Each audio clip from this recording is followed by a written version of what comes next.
name is Frankie Zabrava. I suffer from anorexia nervosa.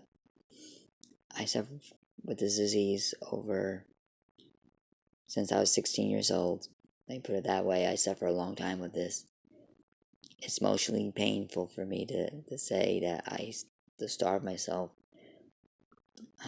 over and over and over.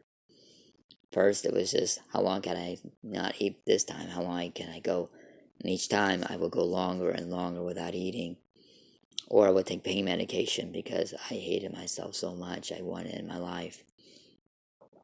It became so frustrating to me, but I suffered since I was a young boy growing up. I was just 7 years old when I was in a classroom. I couldn't figure why. I couldn't figure this problem out. Why it couldn't come to me like everybody else. So I would literally cry in class. I felt so ashamed. I felt, wow. I was an ant. I felt as small as an ant. But I had a wonderful teacher, wonderful people, students. But I finally realized now I had development delay problems as well. Because my son, he's going to graduate from high school next year, and he had development delay problems. He was premature when he was born. He had a lot of health problems. He almost died. He had a lot of health issues, and I think I inherit a lot of that. I can see that in me because a lot of my development problems I never developed into a real man. When I talk on the phone, I sound like a little girl. People don't believe me that I'm Frank Sabrava. They're talking to a guy, not a girl. I mean, talking to a guy, not a girl. It's embarrassing, and I don't know how to explain. I felt ashamed because wow, what a freak I really am. Again, now I only sound like a man. It's like a little child or something like that, or a girl. And when I was in fourth grade,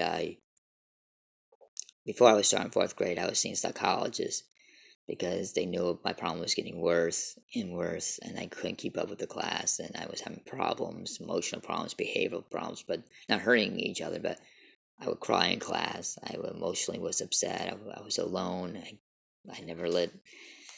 I walked home alone a lot. I didn't have many friends because I hurt so much inside. Um, so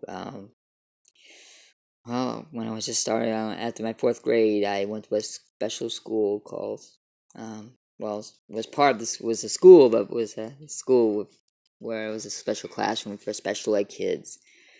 I enjoy it there. I really, really enjoy it there. I felt at peace there. I love all my friends there. It's always good when you first start at school. You enjoy everybody there. But Mr. and Mrs. Price and Mrs. Polizzi, they were wonderful.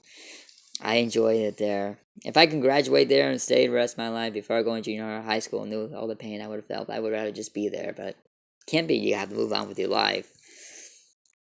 But I remember one year, every year, I think I spent 2 years there. Every Thanksgiving, before Thanksgiving break, we would go to Middlesex, New Jersey at the A&P, and we will get all this food up, and we prepare a meal for Thanksgiving for all the students in class of the school, as well as two other schools. And it made the Baumer Chronicle. It was like wonderful. Wow, special kids maybe we might have our problems, but we all worked hard, and I thank you all.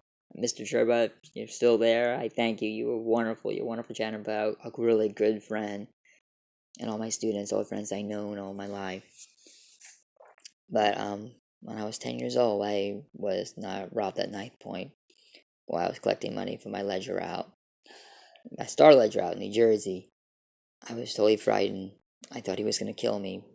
I prayed to God, the gods to spare my life and not to him to hurt me. And his friend stopped him. He just took the money and left. And from that day forward, I had nightmares for a long time. I was depressed over it. I was lonely over it. I was afraid they would come after me. And when I was just 12 or 15 years old, just a young boy still, young teenager, I was sexually molested by my great aunt's boyfriend. It lasted over 3 months. For those 3 months, it was hell for me. I felt so ashamed. I never told anybody in my life until now. Now, I also I did a lot of wrong things in my life financially. I got in a lot of debt. When I was young and foolish. And in '97, I moved away from New Jersey and started a new life in Florida. I worked really hard, but by '98, that's when things really took a turn for the worse. I was in a car accident in 1998 of May. I had severe spinal and neck problems through it, and I still have problems walking and functioning properly. I was in a car accident. I was scared to death, and my fiance at the time, right now, we're just good friends right now. She was in a car with me, not knowing that she was pregnant with my son Josh. That's his name, Joshua. He's a good boy, but I was scared to my death. I was scared to death. I went to the hospital to make sure there was nothing wrong. They said no, there was nothing wrong, no physical problems, anything like that. But the day after, I couldn't move at all. My back was totally paralyzed. My neck, I couldn't move. I didn't have no mobility, normal mobility.